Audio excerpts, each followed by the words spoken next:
What's up, everybody? It's Kirk and Tommy here. Yo. We're here to talk about The Shining from 1980, a horror classic from Stanley Kubrick, starring Jack Nicholson and Shelley Duvall. And this is a movie I was apprehensive to talk about at first because it is so widely known and everybody knows about it, like that knows horror and all. Even movies, like it's kind of like the Jaws of like supernatural horror, like, you know what I mean? Like everyone loves The Shining, so I just figured it wasn't necessarily like vital that we talk about it, but I figured we'd throw it in because we wanted to do Dr. Sleep, so Dr. Sleep's gonna be right after this, so we're just fucking doing it. Fuck it. So before we even get into the plot and everything, I just want to like give our opinions of the movie, if that's cool. So what, like, just bare bones, like as a movie, if you don't think about like the history and like the iconography of it, like what as a movie, like how do you feel about it? As far as The Shining. How do I feel about it? Like just if you were to just watch it as a movie, like what did you like it, not like it, like what did you like? I mean it's definitely an awesome horror movie. I don't know how to explain it much more. It's definitely its own movie, you know what I mean? Yeah. So I can't even really. Yeah, it's weird. It is interesting, like after having watched Twin Peaks so much, to see a lot of similarities between the two. Because for sure. You got like the haunted hotel type thing, and then there's just all the supernatural shit, like. And everything isn't so spelled out for you. So Yeah. For sure. It's a little more subtle than your average like movie or show. So, I mean, the thing about this movie to me is that I've watched this movie probably since I was like 10 or 12, like for the first time. And I didn't really like fully get it when I was younger. Right. I just got that it was scary as hell. Like it always scared me. It always freaked me out. I just didn't know why always. But the last few years, just like reading more about it, reading some of the book, like watching Dr. Sleep, it really like puts it in perspective, like what it's actually about and like what's really going on, you know? So, but I love it. I mean, again, it's a super mainstream, like popular, like horror movie of history, but it's for a reason in this case, you know, it's not just like popular culture or whatever. Yeah, it's mainstream just because it's so fucking good. Like, yeah. And it was made, it was made back in the day, so it's like. Yeah. So I'm just going to read a quick little synopsis real quick to introduce us. Jack Torrance, played by Jack Nicholson, becomes the winter caretaker at the isolated Overlook Hotel in Colorado, hoping to cure his writer's block. He settles in along with his wife Wendy, played by Shelley Duvall, and his son Danny, played by Danny Lloyd, who is plagued by psychic premonitions. As Jack's writing goes nowhere and Danny's visions become more disturbing, Jack discovers the hotel's dark secrets and begins to unravel into a homicidal maniac hell-bent on terrorizing his family. And that's just like it's just like Twin Peaks. Like that's the very bare. That's like saying Twin Peaks is about Laura dying. Right. Like, you know what I mean? Like there's so much other stuff that happens in The Shining that is either a branch off or like somehow adjacent to like that, what I just said. For sure. I mean, you know, you could talk about a lot of different stuff, but like I made some light notes, but I will say one of the first things that I noticed, like especially when I like try to actually study this movie, is that they want you to like feel a certain way, like they want you to feel anxious about the situation before you even meet the characters. Just because like the way it opens, you're like flying over this like river and like over these cars driving on this like winding road around this mountain. So it is a pretty crazy intro. I've never noticed that actually. Yeah, because at first it seems kind of normal, but then like it's anxiety inducing to me. Like it's trying to. It's almost like having a strange dream, right? You know? So, but then even when you meet the characters and Jack's like interviewing, his tie is reminiscent of the maze at the end, which like is crazy. I mean, people have all kinds of theories about that, but to me, it's kind of just a character point because later on, when Wendy and Danny are throwing snowballs outside, and he's kind of just staring out the window. He has the straight striped green sweater on. So like to me that was kind of like before he was in the maze, like going through and like being introduced to The Shining or like the ghosts, I guess. But then when he had the sweater on, it's kind of like he's in sync with it. So, but that's just like one of the first little details. I mean, there's all kinds of little stuff to pick up on, like in the hotel. Like there's all kinds of Native American like artifacts and paintings and that kind of stuff, which is cool. But one of the very unique things about The Shining is the music, because a lot of points in the movie, the music is unlike any other movie I've ever seen. And it's not just saying that like to compliment it, it really is very unique. And it's hard to describe because it's like an old school movie like type score, but it has these like ghost, like, it's so hard to like describe, like it has like a supernatural, like creepy feel. Yeah, there's like random trills and stuff. Yeah, and it's like it's definitely like I don't know. It's like horror music mixed with like classical music. Yeah, it's very strange. Yeah, but it's really good and it fits with the what they're going for sure. I do find it interesting that among all of the similarities between Twin Peaks and The Shining, I don't know what the piece of music is called, but the Penderecki music from Part 8 of Twin Peaks: The Return is featured at several points throughout The Shining when there's suspenseful stuff going on. So I just thought that was like, okay, interesting, like pretty cool too that the Twin Peaks verse is expanding. Like yeah, for sure. I'm going to jump around. I'm not really going to do this in sequence because I made a bunch of random notes just as we were watching it. Jack Nicholson, when he's at the bar talking to the ghost bartender, when he turns to the right, he actually looks right at the camera. For probably 10 frames. Yeah. And it was very unsettling because it's like, dude, this is Kubrick. Like, so I wonder, Jay and I talked about it, and we wonder if it was purposeful or if it was a character thing, or because it does kind of add to the creepiness as well. Like, yeah, you know what I mean? Right. So it almost includes you, like it implicates you into the situation more, which is weird because usually it would take you out of it. Yeah. You know what I mean, in a movie, but somehow the way they did it, I don't know. And the way it was timed too, because it was timed in a very specific moment. It's like, so it makes me. That's what makes me wonder as well. Like, was it a mistake or like did he intentionally? Yeah, it's like weird. Or even if he ad-libbed it and Kubrick just kept. Yeah. Yeah, you know what I mean. Who knows? I don't know the story behind that. I just realized it the other day when we watched it that he actually looked at the camera, because it's unlike Kubrick to have any type of like mistakes like that. So it stood out to me. I was like, wow. But yeah, so a lot of people I don't think are aware, but Danny Lloyd, who plays Danny in the movie, was not actually an actor by trade.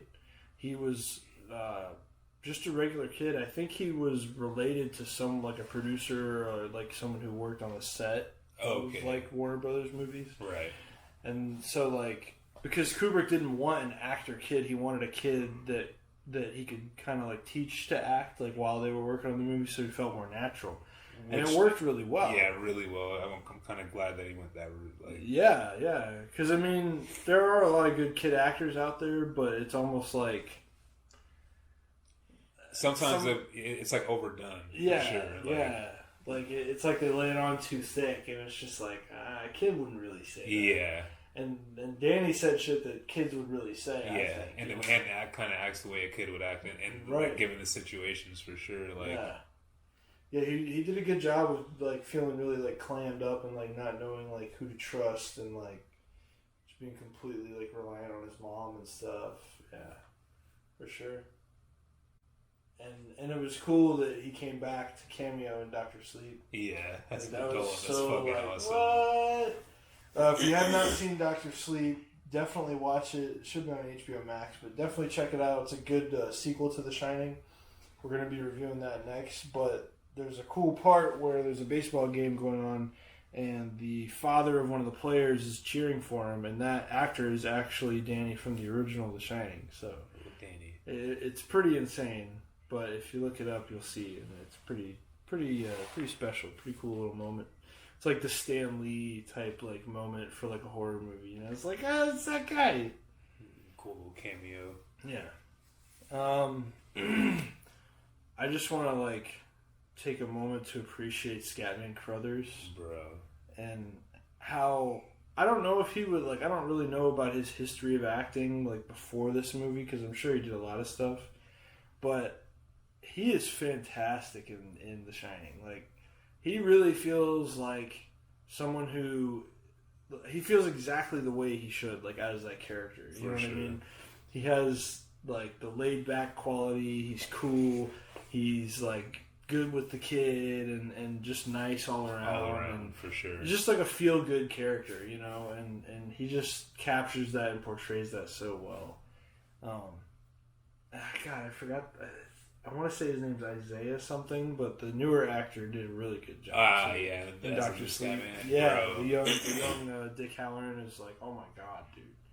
And he didn't even really look like him. It's just kind of like the performance, like the way he did it was like, wow. He like you could just feel the character there still, you know, which is the important part.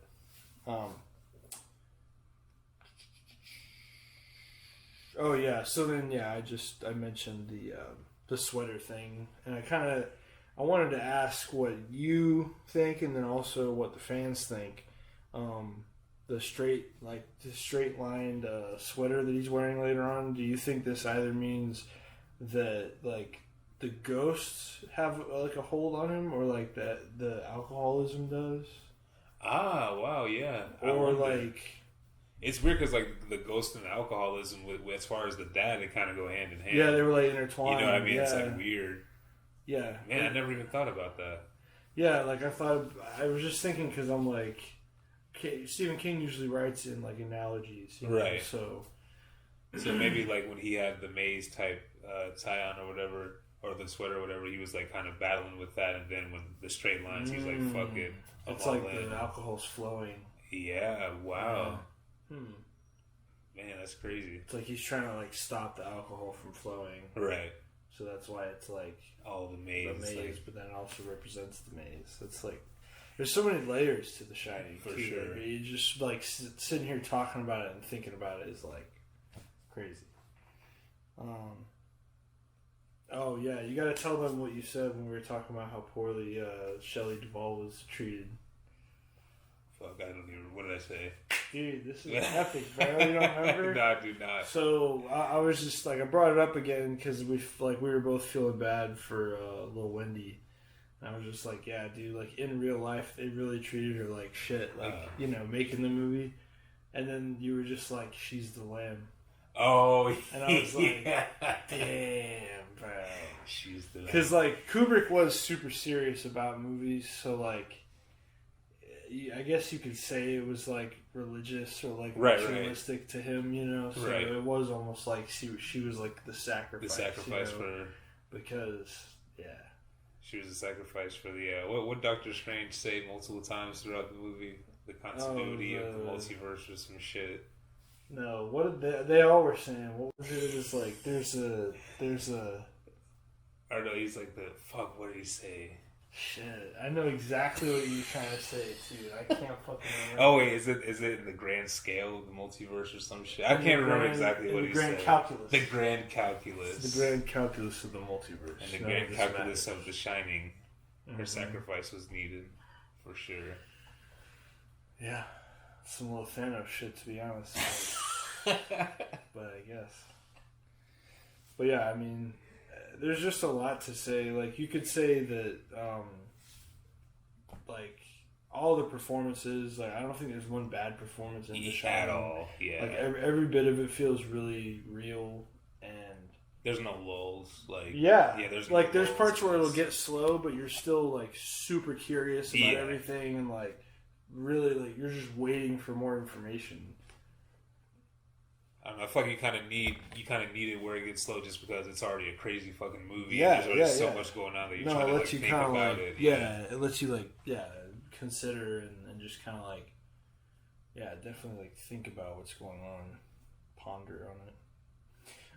An interesting fact that I read to Tommy right before we started recording was when it was Jack's time to break down the door.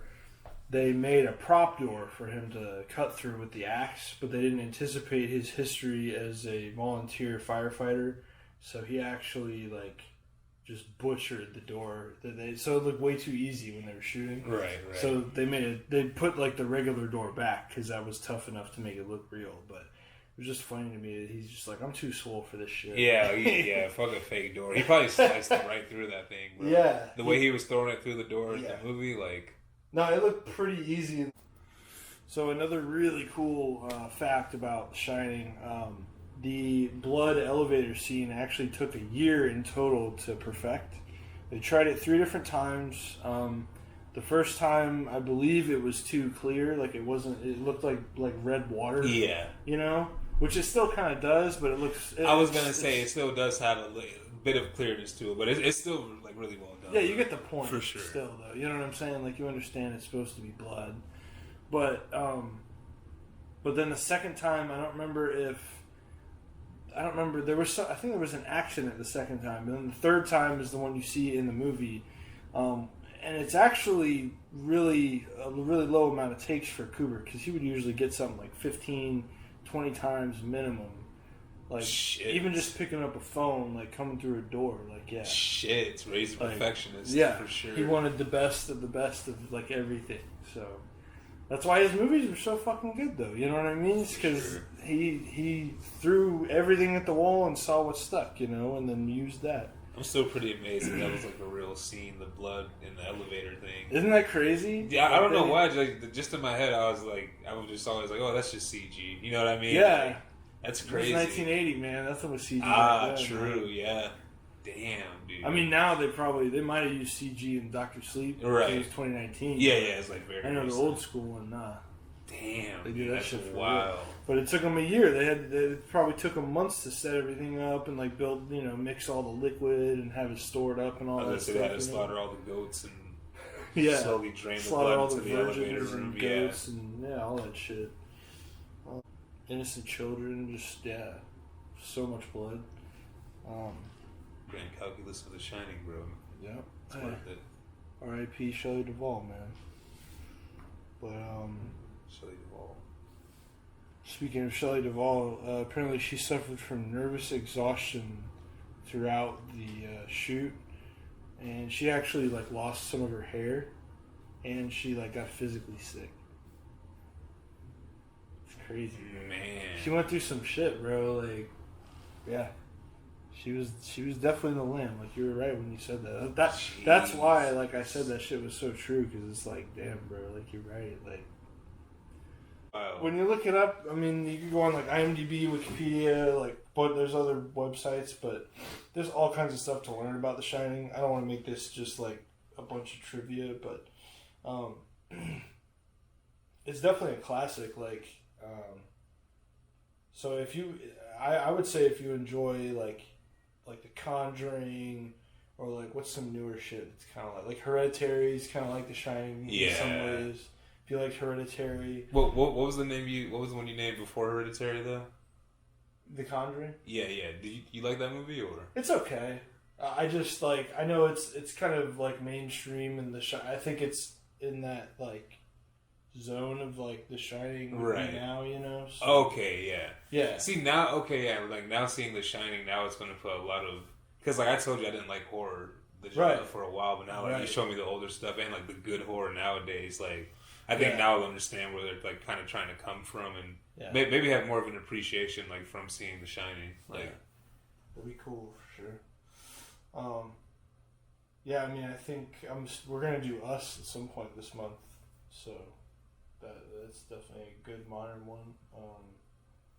There's a lot of good modern horror stuff. You just gotta look for it, Keep the eyes open. It's coming to the surface too. Like Black Phone was pretty good. It wasn't revolutionary, but it was pretty solid.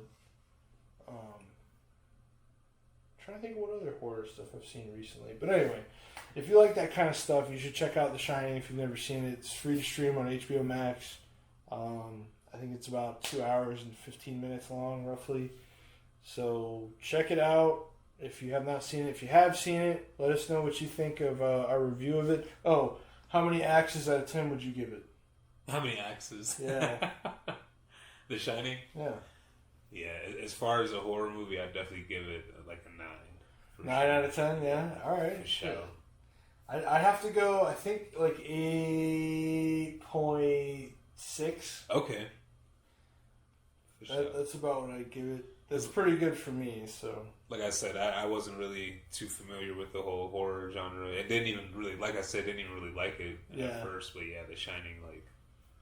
It's just cool. Like, it's not, like, stupid in any way. Every bit of it is, like it requires you to think and, like, and really observe, like, what's happening and not just sit there and process what you're visually seeing. Right. You know what I mean? Like, it really requires you to think about, like, the context and these, you know, these seemingly random shots and all this stuff, you know, and, like, kind of piece it together in your mind. So, it's a puzzle in and of itself. I think that's why the maze is in there, for sure. But,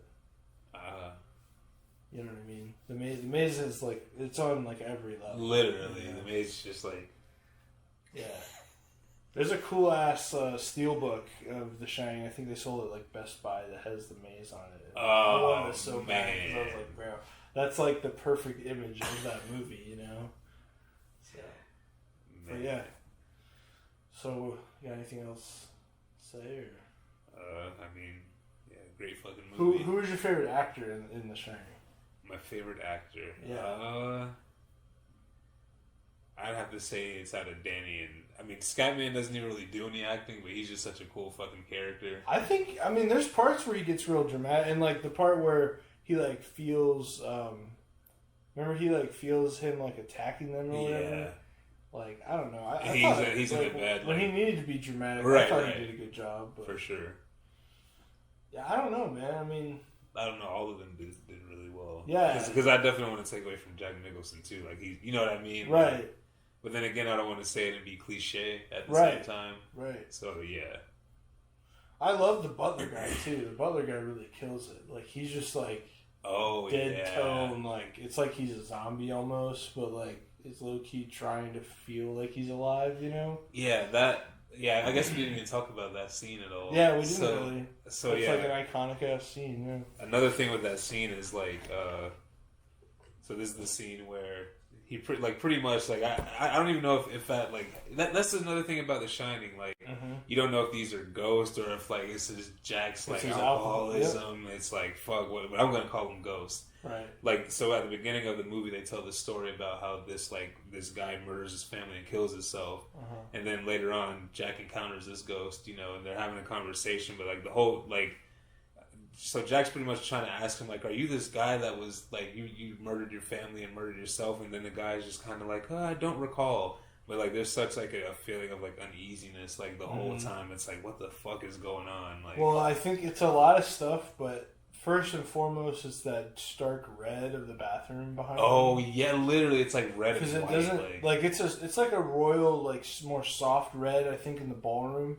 But when you go in the bathroom, it's like it's like in your face. It's like a bar of soap, like all over the bathroom. You know what I mean? Like an old school bar of soap. And then it's also like there's no music. It's just dead silent. It's like you're standing there in the dead silence with them in the bathroom. And it's just like the faces they're making and like how Jack, like when he bends over to wash his hands off, he like looks at him all weird, like looks up his back and shit. And it's just like there's so much like to make it like it's almost like they're cramming shit into like a tight space, literally, you know, and yeah, it's very tense. Yeah, I remember we literally had to pause and like discuss the scene, like while the scene was happening. Yeah, you were like, "What the fuck is going on?" Like, literally, like, yeah. Shout out to The Shining. Definitely a good ass movie. I'm glad we did this for the HorrorFest for sure. So yeah, we got Dr. Sleep coming up. So be ready for that, y'all. Show. And does Tom and Jay have anything left? That's it. Alright. All right, you motherfuckers! Don't forget to don't forget to like, comment, and subscribe, and share this video with a friend. And come back for the next episode. We're gonna be doing 15 movies all through this month, so stay tuned. Peace. Peace out. Happy Halloween.